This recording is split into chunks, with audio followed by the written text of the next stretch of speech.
नमस्कार दोस्तों, easy way learning channel पर एक बार आपका पुनः स्वागत है। आज हम एक बहुत ही इंटरेस्टिंग टॉपिक लेकर शिक्षा मनोविज्ञान के अंतर्गत आए हैं, स्मरण तथा विस्मरण, रिमेम्बरिंग एंड फॉरगेटिंग। तो दोस्तों आइए शुरू करते हैं। हम लोगों के जीवन में स्मरण और विस्मरण दो शब्द महत्वपूर्ण हैं जो कि अक्सर उपयोग किए जाते हैं। तो जान लेते हैं कि मनोविज्ञान की दृष्टि से इनका क्या महत्व है। मानव जीवन में स्मरण तथा विस्मरण का अत्यंत महत्व होता है। अच्छी स्मरण शक्ति के अभाव में किसी भी व्यक्ति को अपना जीवन सुचारू ढंग से चलाना कठिन हो जाता है। व्यक्तियों अथवा बालकों को यह कहते हुए सुना जा सकता है कि अमुक व्यक्ति की स्मरण शक्ति सामान्य से कम या अधिक है। शिक्षा प्रक्रिया में स्मरण का विशेष महत्व है। स्मरण शक्ति के अभाव में उच्च स्तरीय बौद्धिक कार्य नहीं किए जा सकते हैं। सीखने की प्रक्रिया में भी स्मरण करने की आवश्यकता होती है। बोलचाल की भाषा में तथा कभी कभी मनोवैज्ञानिक चर्चाओं में भी स्मरण तथा स्मृत शब्दों को एक समान अर्थों में प्रयोग किया जाता है। स्मृति शब्द वास्तव में एक संज्ञा नाउन है, जबकि स्मरण शब्द, इस बात को समझ लेते हैं, स्मृति शब्द एक संज्ञा या नाउन है, जबकि स्मरण शब्द एक क्रिया या वर्ब को बताता है। स्मरण करने से तात्पर्य है कि पूर्ववर्ती अधिगम को चेतना में लाना है, जबकि स्मृति शब्द से तात्पर्य सूचनाओं के उस भंडार से है जिसे व्यक्ति ने अपने मस्तिष्क में संचित कर रखा है। स्मरण का अर्थ, मीनिंग ऑफ रिमेम्बरिंग। स्मरण एक मानसिक प्रक्रिया होती है जिसमें व्यक्ति धारण की गई विषय वस्तु को पुनः स्मरण करके चेतना में लाकर उसका उपयोग करता है। किसी विषय वस्तु के धारण करने के लिए सर्वप्रथम विषय वस्तु का सीखना आवश्यक है। अधिगम के बिना धारण संभव नहीं है तथा धारण के बिना स्मरण करना संभव नहीं है।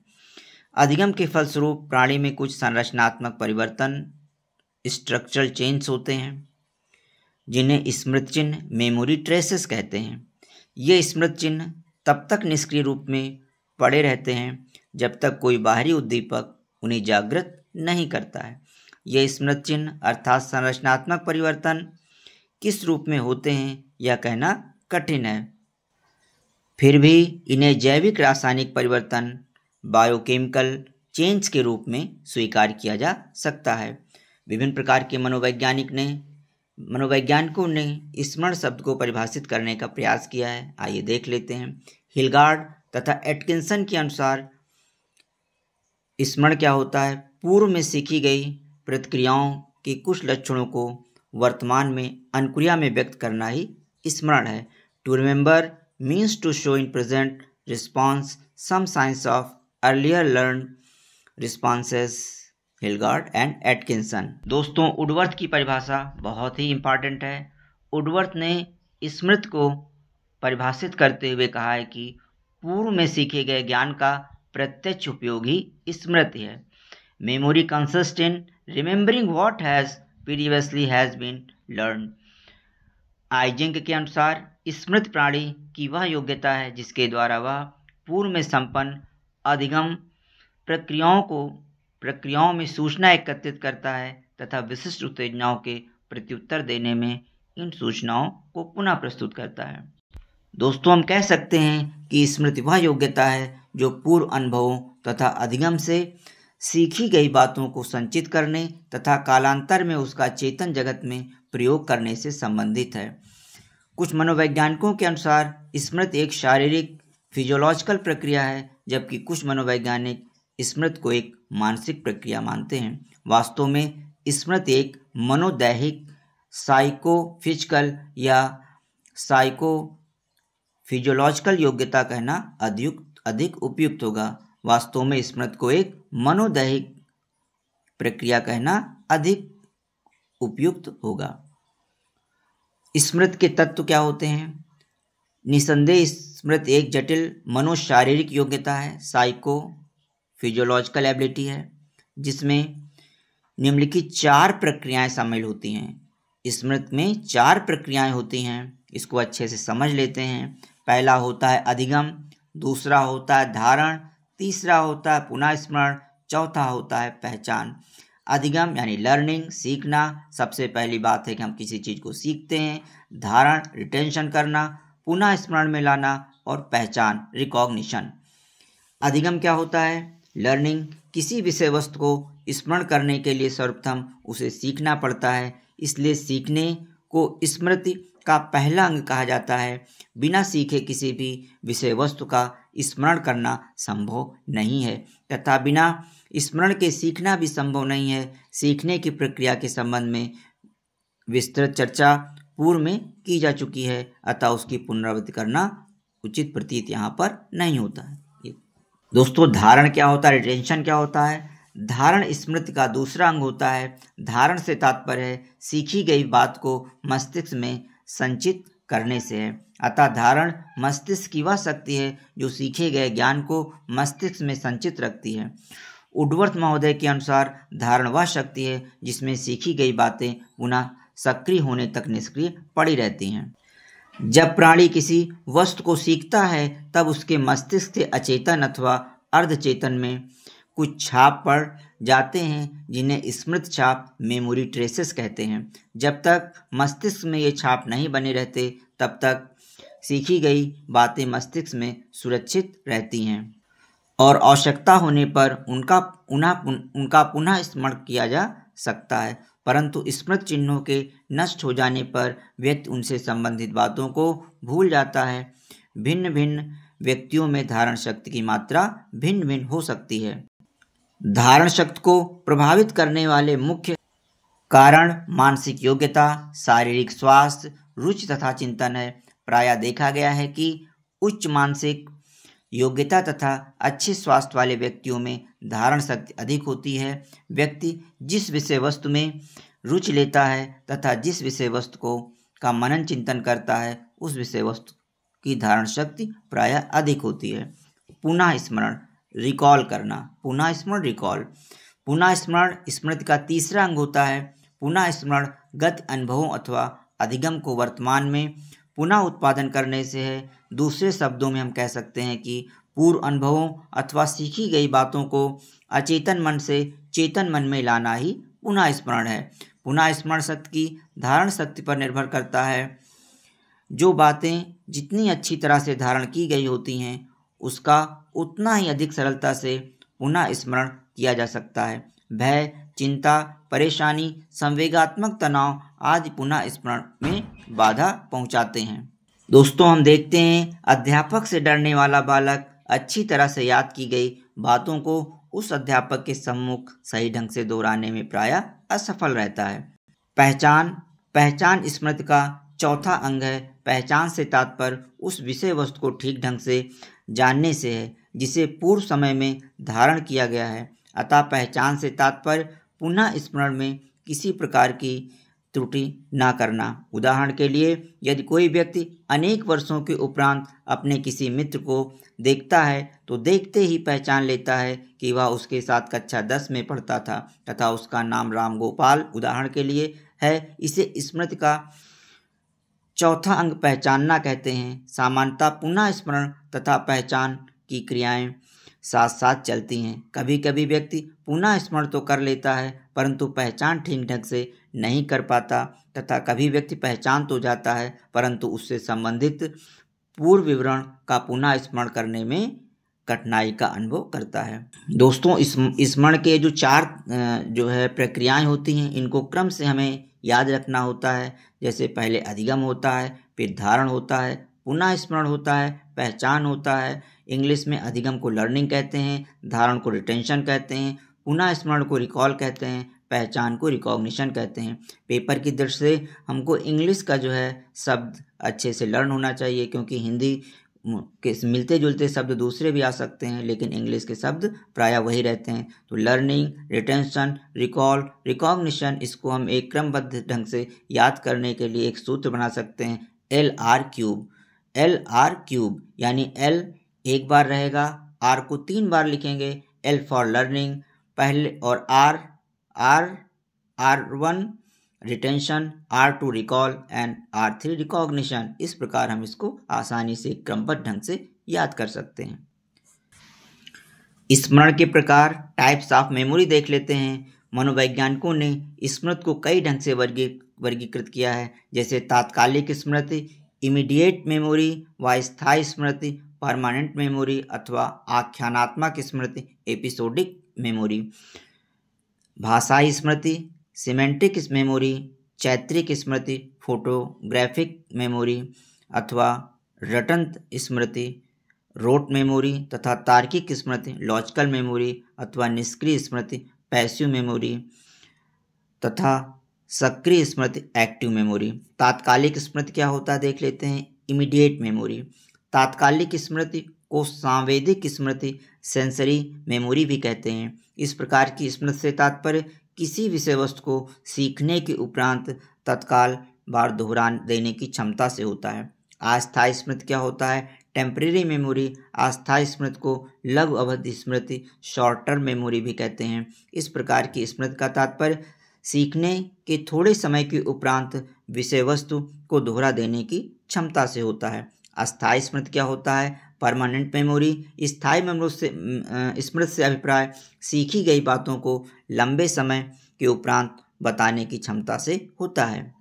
आख्यानात्मक स्मृति क्या होता है। एपिसोडिक मेमोरी, आख्यानात्मक स्मृति से तात्पर्य व्यक्ति के साथ घटी व्यक्तिगत आख्यान तथा घटनाओं को स्मृति में लाने से होता है, या व्यक्तिगत अनुभवों अथवा सूचनाओं से संबंधित होती है। भाषाई स्मृति क्या होता है। सिमेंटिक मेमोरी, भाषाई स्मृति से अभिप्राय घटनाओं तथा विचारों के परस्पर अंतर संबंधों की स्मृति से होता है, या सामान्यकृत विचारों, सिद्धांतों, नियमों अथवा तथ्यों की पुनः प्रस्तुत से संबंधित होती है। चैत्रिक स्मृति क्या होता है। फोटोग्राफिक मेमोरी, चैत्रिक स्मृति से तात्पर्य किसी घटना, वस्तु या व्यक्ति के नक्शिक वर्णन यानी फोटोग्राफिक डिटेल्स को विस्तार से करने से होता है। इस प्रकार की स्मृति बहुत कम व्यक्तियों में पाई जाती है। रटंत स्मृति, मोस्ट इम्पॉर्टेंट, रोट मेमोरी क्या होता है। किसी विषय वस्तु को बिना अच्छी तरह से समझे धारण कर लेना तथा आवश्यकता पड़ने पर उसका पुनः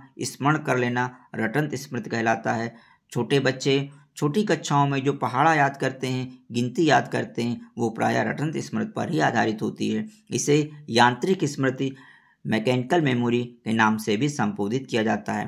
तार्किक स्मृति क्या होता है। लॉजिकल मेमोरी, किसी विषय वस्तु को अच्छी तरह से समझकर सीखना, धारण करना तथा पुनः स्मरण करना तार्किक स्मृति कहलाता है। इसे बौद्धिक स्मृति, इंटेलेक्चुअल मेमोरी भी कहते हैं। निष्क्रिय स्मृति क्या होता है। पैसिव मेमोरी अब देख लेते हैं दोस्तों। पूर्व अनुभवों को अत्यधिक प्रयास अथवा क्रिया के पुनः स्मरण करना निष्क्रिय स्मृति कहलाता है। सक्रिय स्मृति क्या है। एक्टिव मेमोरी, पूर्व अनुभवों के बिना किसी विशेष प्रयास के पुनः स्मरण करना सक्रिय स्मृति कहलाता है।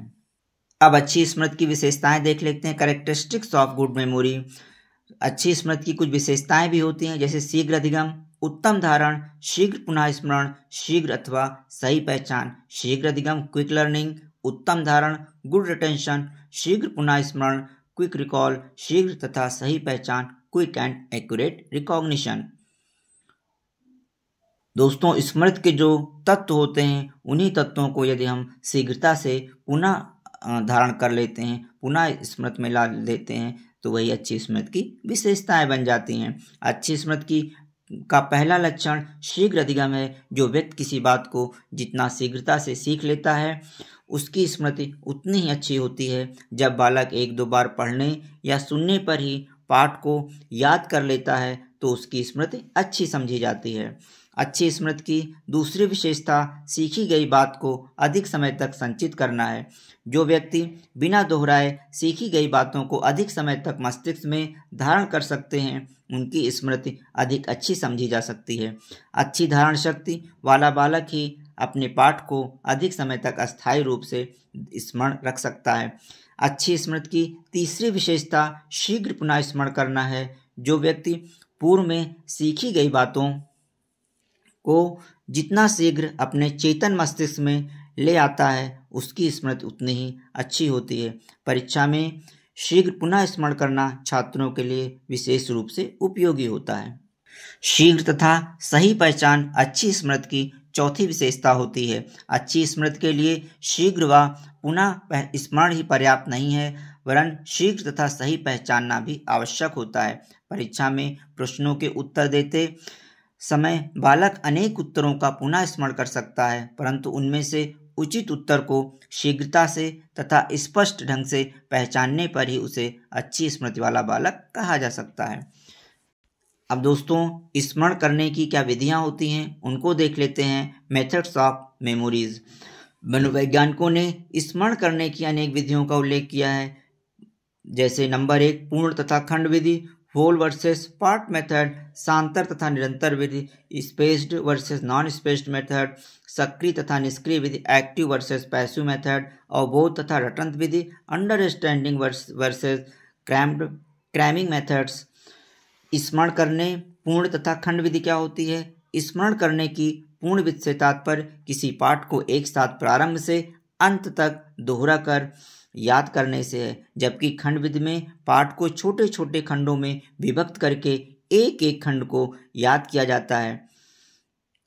छोटे बच्चों के लिए अथवा जटिल व बड़ी पाठ्य वस्तु के लिए खंड विधि अधिक उपयुक्त मानी जाती है, जबकि प्रौढ़ व्यक्तियों या बड़े बच्चों अथवा सरल व छोटी पाठ्य वस्तु के लिए पूर्ण विधि उपयुक्त मानी जाती है। वास्तव में दोनों ही विधियों के अपने अपने कुछ गुण तथा कुछ दोष हैं, इसलिए सीखते समय व्यक्ति के द्वारा आवश्यकतानुसार खंड विधि अथवा पूर्ण विधि या उनका मिश्रित रूप में प्रयुक्त किया जा सकता है। स्मरण की शांतर विधि में किसी विषय वस्तु को स्मरण करने के लिए उसे अनेक समय अंतरालों पर बार बार दोहराकर याद किया जाता है, जबकि निरंतर विधि में एक ही बैठक में विषय वस्तु को बार बार दोहरा कर याद किया जाता है। अस्थायी स्मृति के लिए शांतर विधि अधिक उपयुक्त होती है, जबकि तात्कालिक स्मृति के लिए निरंतर विधि को अधिक अच्छा माना जाता है। स्मरण करने की सक्रिय विधि के अंतर्गत कुछ करके, लिखकर या बोलकर किसी विषय वस्तु का स्मरण किया जाता है, जबकि निष्क्रिय विधि में मन ही मन पढ़कर या देखकर या सुनकर उस विषय वस्तु को याद किया जाता है। छोटी कक्षा के बालकों के लिए सक्रिय विधि अधिक उपयोगी होती है, जबकि बड़ी कक्षा के विद्यार्थियों के लिए निष्क्रिय विधि अधिक उपयोगी होती है। सीखने की अवबोध विधि के अंतर्गत पाठ्य विषय वस्तु को अच्छी तरह से समझकर तार्किक ढंग से याद किया जाता है, जबकि रटंत विधि में विषय वस्तु को बिना सोचे समझे बार बार दोहराकर केवल रट लिया जाता है। अवबोध अंडरस्टैंडिंग पर आधारित होने के कारण अवबोध विधि को रटंत विधि की अपेक्षा अधिक अच्छा माना जाता है। अब दोस्तों, इसी से संबंधित अगला बिंदु है विस्मरण, फॉरगेटिंग को देख लेते हैं। क्योंकि स्मरण और विस्मरण को अगर एक साथ देखेंगे तो सभी बिंदु अच्छे से समझ में आएंगे। विस्मरण क्या होता है? विस्मरण से तात्पर्य स्मरण की विफलता से है। जब व्यक्ति अपने भूतकाल के अनुभवों को चेतन में लाने में असफल हो जाता है, तब उसे विस्मृति कहते हैं। सामान्यतः विस्मरण को व्यक्तित्व का एक नकारात्मक पक्ष माना जाता है, परंतु विस्मरण सदैव अनुचित नहीं होता है। कभी कभी जीवन में कुछ बातें ऐसी होती हैं जिसे विस्मरण करना ही व्यक्ति के लिए उचित होता है। उदाहरण के लिए अतीत के कष्टदायक या दुखद अनुभवों, जैसे किसी प्रियजन की मृत्यु या किसी बड़ी दुर्घटना या किसी भयंकर बीमारी आदि से संबंधित घटनाक्रमों को भूलना ही व्यक्ति के अच्छे समायोजन की दृष्टि से उचित होता है। विस्मरण एक ऐसी मानसिक प्रक्रिया है जिसमें व्यक्ति पूर्व में धारण किए गए अनुभवों को पुनः स्मरण करने में असमर्थ हो जाता है। स्मृत चिन्हों के धुंधला पड़ जाने अथवा लोप हो जाने पर व्यक्ति पुनः स्मरण तथा पहचानने में स्वयं को असमर्थ पाता है।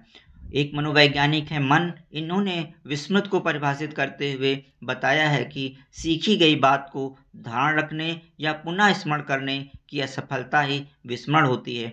Forgetting is failing to retain or to be able to recall what has been acquired Munn. अगली महत्वपूर्ण परिभाषा एक ड्रेवर महोदय ने दिया है कि विस्मरण से तात्पर्य किसी समय प्रयास करने पर भी किसी पूर्व अनुभव को याद करने अथवा सीखे गए कार्य को करने की असफलता से है। Forgetting means failure at any time to recall an experience when attempting to do so or to perform an actions previously learn. Drever. दोस्तों, सीखी गई बातों को स्मरण रखने की असफलता ही विस्मरण कहलाती है।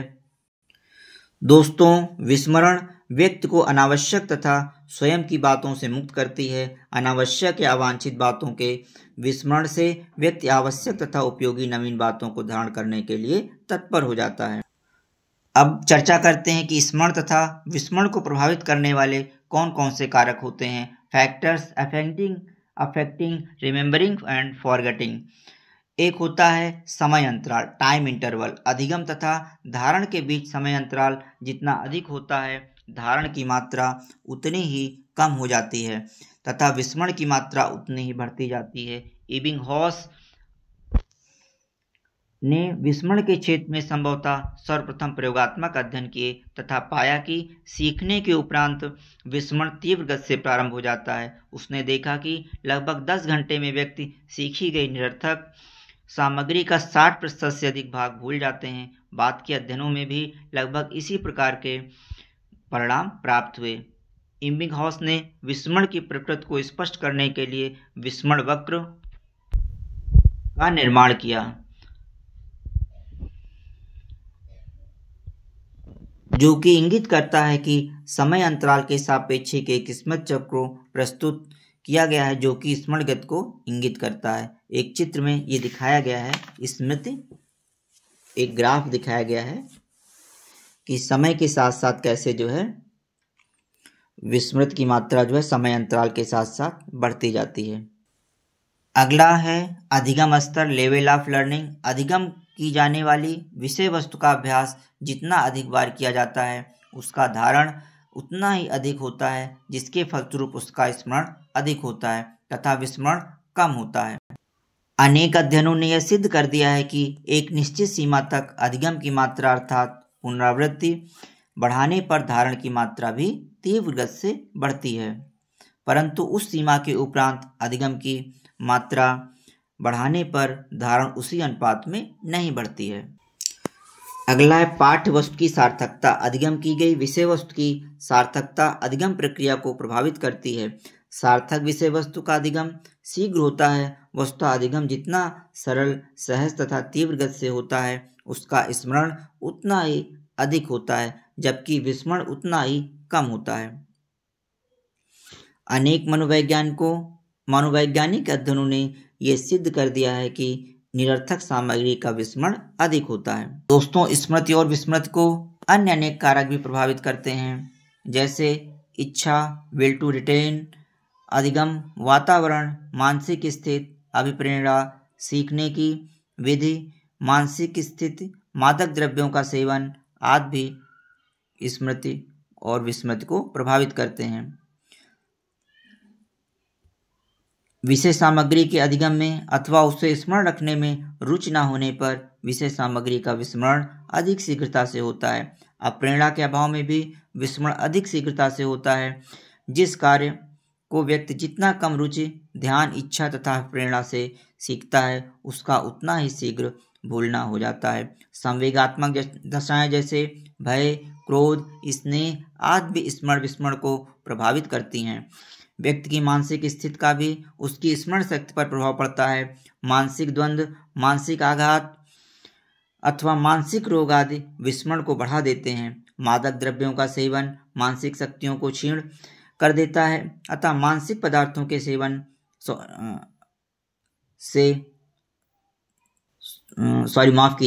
अतः मादक पदार्थों के सेवन से विस्मरण का बढ़ जाना स्वाभाविक ही है। सीखने की विधि भी स्मरण को प्रभावित करती है। सक्रिय विधि से सीखा गया ज्ञान अधिक समय तक स्मरण रहता है, जबकि निष्क्रिय विधि अथवा रटन विधि से सीखा गया ज्ञान शीघ्र ही विस्मृत हो जाता है। सुखद वातावरण में सीखी गई बातें अधिक समय तक स्मरण रहती हैं, जबकि दुखद वातावरण में सीखी गई बातों को व्यक्ति प्राय जल्दी ही विस्मृत कर देता है।